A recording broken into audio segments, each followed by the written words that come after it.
Hello everyone, good morning. আর সবাইকে জানাই হ্যাপি নিউ ইয়ার। সবার নতুন বছরটা খুব ভালো কাটুক। আর আমি প্রত্যেক বছর 1 জানুয়ারিতে যাই মন্দিরে পুজো দিতে, এবারও যাবো। দেখো, তার জন্য আমি স্নান টান করে চুলটা শুকাচ্ছি। তো গাইস, আমি ফুল রেডি হয়ে গেছি। আমাকে কেমন লাগছে কমেন্ট করে জানিও। তো অনেক লেট হয়ে গেছে, 12টা বেজে গেছে, আমাকে তাড়াতাড়ি যেতে হবে। তো ওখানে গিয়ে দেখা হচ্ছে, দেখা।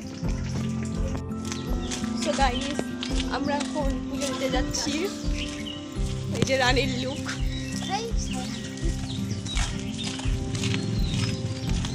আমরা কত ভদ্র মেয়ে, আমরা 1 জানুয়ারিতে পুজো দিতে যাচ্ছি। সো গাইজ, আগে আমরা ছোটোবেলায় হলো 1 জানুয়ারি মানে কি কিছুই বুঝতাম না। মানে দুপুরবেলা বা সকালবেলা আমি জানতাম যে happy new year, happy new year কাকে বলে তখন সেটাও জানতাম না।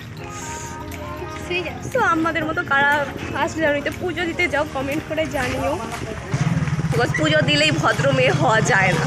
ওকে, বুঝলি? হ্যাঁ, তোকে আমাকে বলতে যাচ্ছি ভদ্র। আমিও তো যাচ্ছি। আচ্ছা, যাই হোক, আমরা এখন গাড়িতে উঠবো, মন্দিরে গিয়ে দেখা হচ্ছে। Bye bye. মন্দিরে অনেক ভিড়, ওদের হয়ে গেলে আমরা পুজো দিব। পুজো দিয়ে তারপরে দেখা হচ্ছে। ভালো